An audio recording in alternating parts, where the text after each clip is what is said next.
ወንጀልና ችሎት አቃቤ ሕግ የተከሳሽ ጠበቃ ወንጀልና ችሎት የወንጀል ምንነትና የወንጀል ህጎችን በዝርዝር የሚመለከት የሬዲዮ ፕሮግራም ነው። ዘወትር ቅዳሜ ከ10 ሰዓት ከ40 ጀምሮ በፋና ሚዲያ ኮርፖሬሽን FM 105.3 ላይ ይደመጣል። ወንጀልና ችሎት በአውሮፓ ህብረት የገንዘብ ድጋፍ የፌዴራል ጠቅላይ ፍርድ ቤት የወንጀል ፍትህ ስርዓት ማሻሻያ ፕሮግራም ከፋና ሚዲያ ኮርፖሬሽን ጋር በመተባበር የሚያቀርቡት ሳምንታዊ ፕሮግራም ነው። ወንጀልና ችሎት። ችሎቱ ተሰይሟል።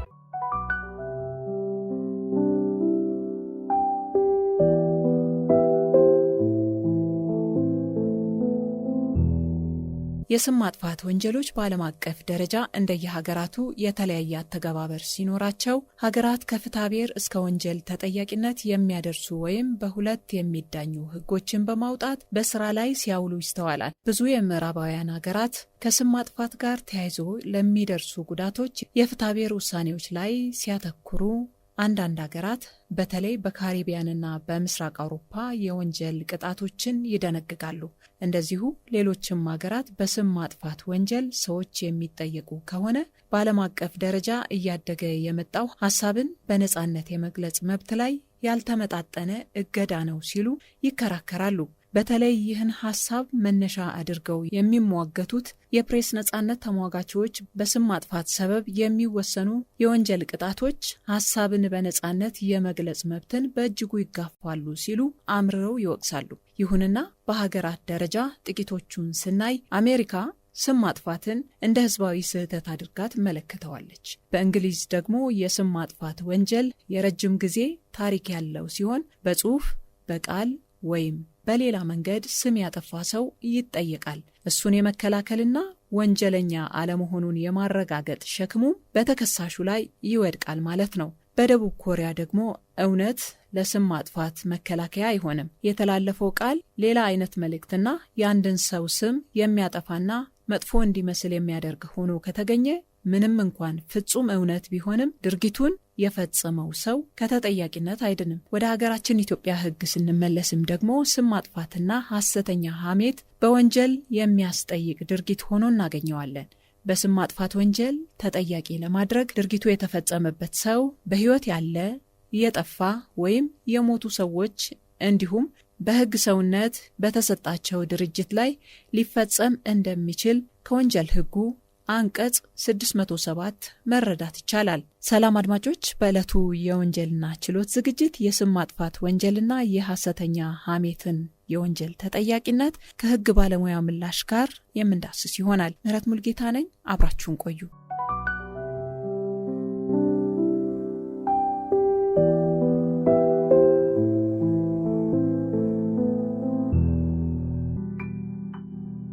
የስም ማጥፋት ተፈጸመ የሚባለው ስሙ የጠፋው ሰው እንዲጠላ ወይም እንዲዋረድ አሊያም ደግሞ እንዲሳቅበት እናም ስሙ በጠፋው ሰው ላይ ሌላው ሰው እምነት እንዳይኖርበት ለማድረግ መልካም ዝናው አሊያም የወደፊት እድሉ እንዲበላሽ ለማድረግ ነው።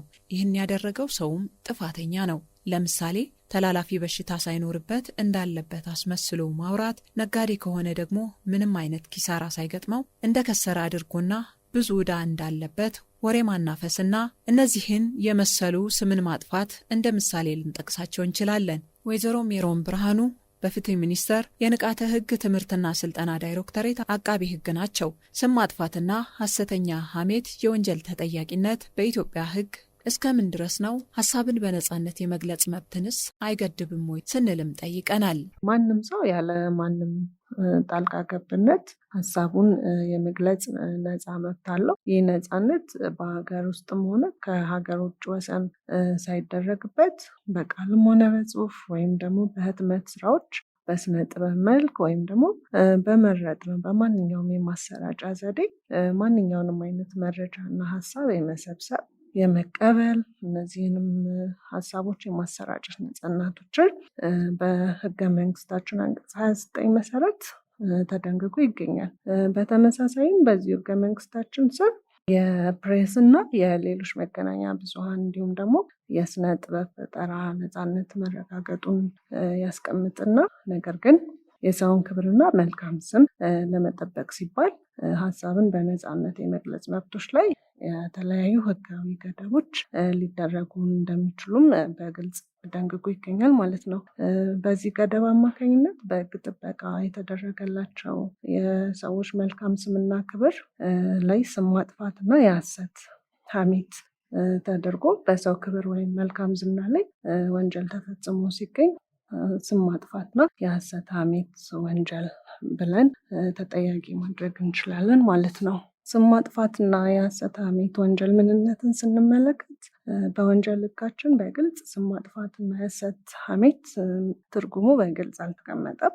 ነገር ግን የኢትዮጵያ ቋንቋ ጥናት ምርምር የአማርኛ መዝገበ ቃላት ላይ እንደተቀመጠው ስም አጠፋ ወይም ማማ የሚለውን ቃል የአንድን ሰው ታሪክ ወይም ዝና በመጥፎ ማንሳት፣ ማጉደፍ ወይም ደግሞ ያልሆነውን ሆነ ብሎ የሚያወራ ሰው ሐሜተኛ ወይም ደግሞ ስም አጥፊ ተብሎ ሊቀመጥ እንደሚችል ትርጉም ሰጥቶታል። በወንጀል ህጋችን አንቀጽ 613 ላይ ይህንን አስመልክቶ ማንም ሰው የሌላ ሰው ክብር ወይም መልካም ስም ለመጉዳት አስቦ ሌላን ሰው እንደዚህ ይህንን ስራ ሰርቷል፣ የሆነ ነገር አድርጓል፣ እንደዚህ ያለውን ነገር አድርጓል ወይም ደግሞ መጥፎ ነገር አለበት፣ መጥፎ ህመም አለበት እያለ ለሌላ ሶስተኛ ወገን እየገለጸ እንደሆነ እውነት እንኳን ቢሆን ነገሩ ንግግሩ ግን የዛን ሰው መልካም ስም የሚያጠፋ ከሆነ በስም ማጥፋት ወይም ደግሞ በሐሰት አምቷል ብሎ ሊጠየቅ ይችላል ማለት ነው።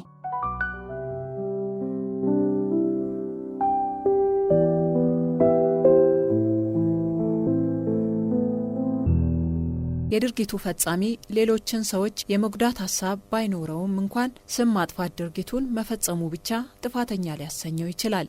ለመሆኑ አንድ ሰው ስም ማጥፋትና ሐሰተኛ ሐሜት ወንጀሎችን መፈጸም የሚችለው ምን ዓላማ አንግቦ ነው? የስም ማጥፋት ወንጀል ዓላማ ስሙ የጠፋው ሰው እንዲጣላ፣ እንዲዋረድ ወይም ደግሞ እንዲሳቅበት ወይም ስሙ በጠፋ ሰው ላይ ሌላ ሰው እምነት እንዳይኖረው የዛን ሰው መልካም ስም ማጉደፍ፣ መልካም ዝናውን ወይም ደግሞ የወደፊት እድሉ እንዲበላሽ ማድረግ መሆኑን እንዲሁ ከድንጋጌው መገንዘብ ይቻላል ማለት ነው። ብዙ ጊዜ የተለመደው የሌለበትን በሽታ አለ ማለት ከንግድ ጋር ተያይዞ እውነተኛ ያልሆነ ሐሜት ወይም ደግሞ ስም ማጥፋት ሆን ተብሎ የሰውን መልካም ስምና ዝናውን ለማጥፋት ተብሎ ሊደረግ እንደሚችል ዓላማው በግልጽ ተቀምጧል ማለት ነው። አንድ ቃል ወይም አረፍተ ነገር ስም ማጥፋት ነው እንዲባል ቃሉ ወይም አረፍተ ነገሩ ለሶስተኛ ወገን ሊነገር እንደሚገባ በሕጉ ተደንግጎ ይገኛል። ነገር ግን ለሶስተኛ ወገን ሳይሆን በቀጥታ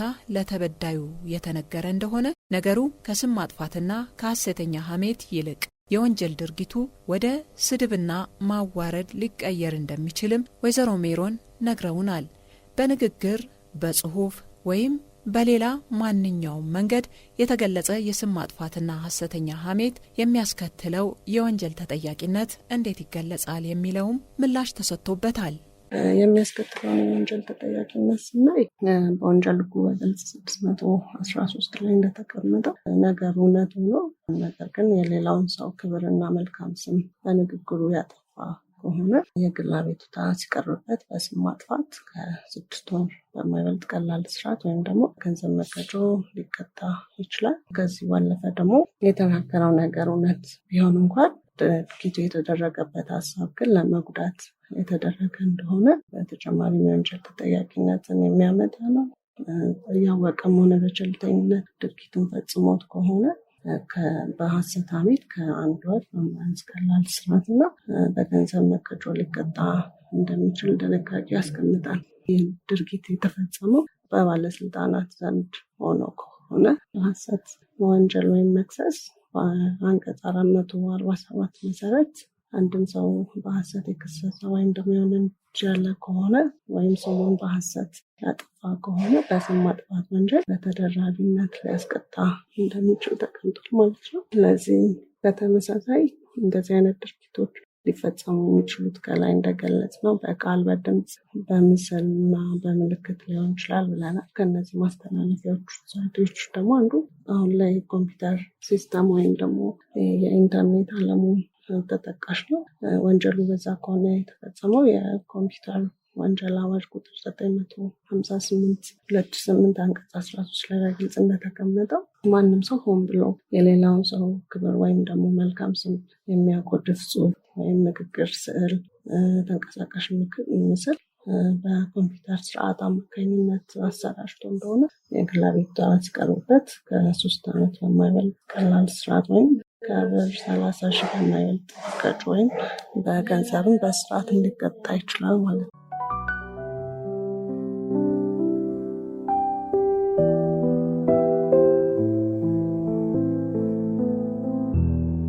በስም ማጥፋት የተከሰሰ ግለሰብ የተናገረው ወይም የተገለጸው እውነት ሆኖ ወይም ደግሞ እውነት መሆኑን ለማወቅ በቂ ምክንያት ኖሮት ድርጊቱ በሚፈጸምበት ጊዜ የሌላውን ሰው ስም ለማጥፋት፣ ክብር ለመጉዳት ሐሳብ ያልነበረው መሆኑን ወይም ተገቢ ለሆነ ጠቅላላ የሕዝብ ጥቅም ወይም ከፍ ላለ ጥቅም ወይም ሞራላዊ ዓላማ መሆኑን ያስረዳ እንደሆነ በስም ማጥፋት ወንጀል አይጠየቅም። በዚሁ ተግባሩ ክስ ቀርቦበት ጥፋተኛ ሆኖ የተገኘ ግለሰብ የቅጣት ውሳኔውን ሊያከብዱበት የሚችሉ ሁኔታዎች ስለመኖራቸውም ሰምተናል። ወንጀሉን የሚያከብዱ ሁኔታዎች ምንድናቸው የሚለውን ስም ማጥፋትና የሐሰት አመት ወንጀል የስራ ግዴታውን በማከናወን ላይ በሚገኝ የመንግስት ሰራተኛ ላይ ተፈጽሞ እንደሆነ ወይም ደግሞ ከመንግስት የስራ ተግባሩ ጋር በተያያዘ ታስቦ ተፈጽሞ ከሆነ ድርጊት የግል አቤቱታ ሲቀርብበት ወንጀሉ ስም ማጥፋት ሆኖ ከተገኘ 1 ወር እስከ 1 ዓመት ለመድረስ የሚችል ቀላል እስራት ወይም ደግሞ በመቀጮ ሊቀጣ ይችላል። ወይ ደግሞ የሐሰት አመት ሆኖ ሲገኝ ደግሞ ከ3 ወር በማያንስ ቀላል እስራት ሊቀጣ እንደሚችል ወይም ደግሞ በተጨማሪነት በገንዘብ መቀጮ ሊቀጣ እንደሚችል በግልጽ ተቀምጦ ወንጀሉ የተፈጸመው በተበዳዩ መልካም ስም ላይ ከባድ ጉዳት ለማድረስ በማቀድ ተፈጽሞ ከሆነ ከ6 ወር በማያንስ ቀላል እስራት እና በመቀጮ ይቀጣል። በሌላ በኩል ወንጀሉ የአንዱን ሀገር ክብር ስለመንካት ተፈጽሞ ከሆነ በወንጀል ሕጉ አንቀጽ 244 መሰረት ከ3 ወር በማያንስ ቀላል እስራት ወይም ደግሞ ከ500 ብር በማያንስ መቀጮ እንደሚያስቀጣ ደንግጓል ማለት ነው። የሀገሪቱ ምልክቶች መድፈር የውጭ ሀገር መንግስታት እና በመንግስታት መካከል የተቋቋሙ ድርጅቶችን የሚያዋርድ ድርጊት ተፈጽሞ ከሆነ በልዩ ድንጋጌዎች ስር እንደተቀመጠው በቀላል እስራት ወይም በገንዘብ መቀጮ፣ ነገሩ ደግሞ በጣም ከብዶ ሲገኝ በ3 ወር እስራት ሊቀጣ እንደሚችል እና ይህ የወንጀል ድርጊት ግን ስም ማጥፋቱ ወይም የሐሰት አመቱ በህጋዊ ሰውነት በተሰጣቸው ድርጅቶች ተፈጽሞ ሲገኝ ደግሞ ቅጣቱ የገንዘብ መቀጮ ሊሆን እንደሚችል ተደንግጓል።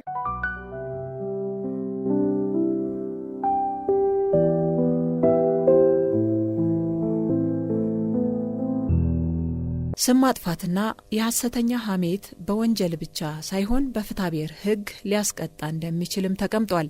ስም ያጠፋል የተባለውን ድርጊት በንግግር ወይም በዚሁ ጽሑፍ ወይም በንግግሩ የማንንም ሰው ስም በተለየ መንገድ ካልገለጸ በስተቀር ስም እንዳጠፋ አያስቆጥረውም በማለት ይደነግገዋል። የተባሉት ነገሮች ከስራው ጋር አግባብነት ያላቸውና በተግባሩ ውስጥ ሆነው የተነገሩት ክብርን ለመንካት በማሰብ ሳይሆን ተግባሩን በሚያከናውንበት ጊዜ በተለይም በምርመራ ሪፖርት በማድረግ ወይም በምስክር ቃልን በመቀበል ለፍርድ ቤት ወይም በአስተዳደር መስሪያ ቤቶች ፊት በመከራከር በተፈቀደለት በመንግስት የመረጃ አገልግሎት ጊዜ በመንግስት ሰራተኛ ነገረፈጅ በልዩ አዋቂ ወይም ምስክር በጋዜጠኛ ወይም በማንኛውም ሌላ ሰው በቅን ልቦና የተደረጉ ወይም ተደጋግመው የሚነገሩ ነገሮች፣ መግለጫዎች ወይም አስተያየቶች እንደ ስም ማጥፋት ወይም ክብርን መንካት ተቆጥረው እንደማያስቀጡ በወንጀል ሕጉ ተደንግጎ እናገኘዋለን። ነገር ግን ይህ አድራጎት ሌላ ሰው እንደሚጎዳ አስቀድሞ የሚያውቅ መሆኑ ከተረጋገጠ በስም ማጥፋት ተጠያቂ ሊሆን እንደሚችል በፍትሐብሔር ሕጉ በግልጽ ተቀምጦ እናገኘዋለን። የሐሰት ሐሜትና ስም ማጥፋት በወንጀል ብቻ ሳይሆን በፍትሐብሔርም ተጠያቂነትን ሊያመጣ ይችላል። በሁሉም በቅድም ባልናቸው በጽሁፍ ወይም በሌላ ዘዴ የሚፈጸም ስም ማጥፋት የፍትሐብሔር ተጠያቂነትን ሊያመጣ ይችላል። እዚህ ላይ የመጉዳት ሀሳብ እንዲኖረው አይጠበቅም። በግልጽ የፍትሐብሔር ሕጉ አንቀጽ 25 ላይ እንደተቀመጠው የስም ማጥፋት ተፈጽሟል ማለት አንድ ሰው የሀሳብ ክፍሉ የመጉዳት ሀሳብ ብቻ ሊሆን እንደማይችል በግልጽ አስቀምጦታል እና ተፈጽሞ በተገኘ ጊዜ በፍትሐብሔር በስም ማጥፋት ጠየቅ እንደሚችል እና የፍትሐብሔር ኃላፊነትንም ሊያመጣ እንደሚችል በግልጽ በፍትሐብሔር ሕጉ አንቀጽ 45 ተቀምጦ እናገኘዋለን። በአጠቃላይ ማንኛውም መብት ከራሱ ጋር ይዞ የሚመጣው ግዴታ አለ። ሀሳብን በነፃነት የመግለጽ መብትም ህገ መንግስታዊ ግዴታዎች አሉት። የሌላውን ሰው ክብርና ስም በማይጎዳ መልኩ ሊተገበር ይገባል።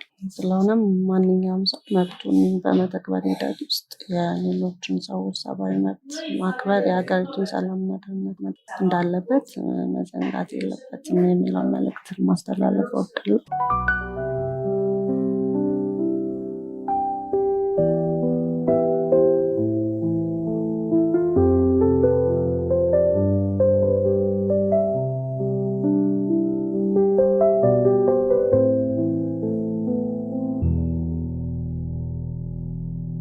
ክቡራን አድማጮች፣ በዛሬው የወንጀልና ችሎት ዝግጅት ስም ማጥፋትና የሐሰተኛ ሐሜትን የወንጀል ተጠያቂነት በኢትዮጵያ ሕግ እንዴት ይታያል የሚለውን ጉዳይ ሰፋ አድርገን የተመለከትንበት ዝግጅታችን በሰማችሁት መልኩ ተጠናቋል።